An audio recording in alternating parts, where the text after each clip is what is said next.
जीवन में हर कोई अपनी अपनी भूमिका में है, हथकंडों की पेटी के साथ या फिर तकनीकों के बंडल के साथ। प्रतियोगी हो, प्रशासक हो, प्रबंधक हो, आम व्यक्ति हो या बहुत महत्वपूर्ण और खास जिंदगी जीने वाला व्यक्तित्व ही क्यों ना हो, कहीं ना कहीं हथकंडों की पेटी और तकनीकों के बंडल के साथ अपनी जिंदगी जीता है। सही सवाल के बजाय अगर सही उत्तर की खोज हो तो मैं समझता हूँ चिंतन बड़ा करना पड़ता है। चिंतन उनके बड़े होते हैं जिनकी उपलब्धि बड़ी होती है। उपलब्धि कब बड़ी होती है? जब महत्वपूर्ण पक्षों को लेकर के अपने मर्मज्ञ और मार्मिक पक्षों को उभारता है व्यक्ति, तो उपलब्धि में अव्वल होता है।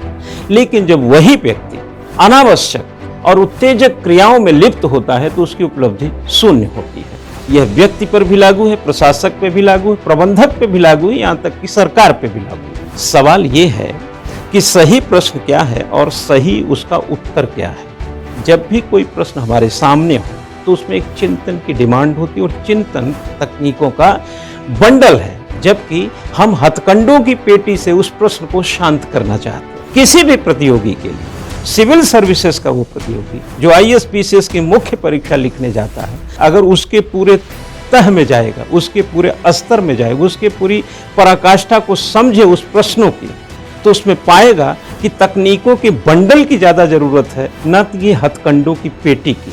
चिंतन की ज़्यादा ज़रूरत है, न कि सिर्फ निर्देशों और अनावश्यक या उत्तेजक चीज़ों में लिप्त रहने की। सही में मात्र प्रश्न की नहीं बल्कि उत्तर सही खोजे जाने की ज़रूरत है। तो एक ऊर्जा कहाँ पे छुपी है? तकनीकों के बंडल में और सही क्रियाओं में।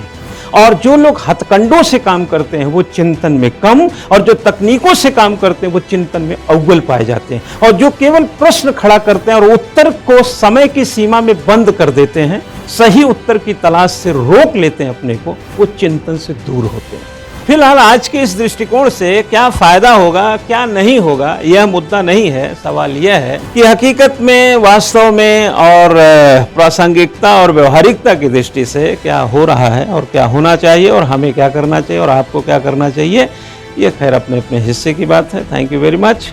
हमारे साथ आपने यात्रा किया, इसके लिए बहुत बहुत शुक्रिया।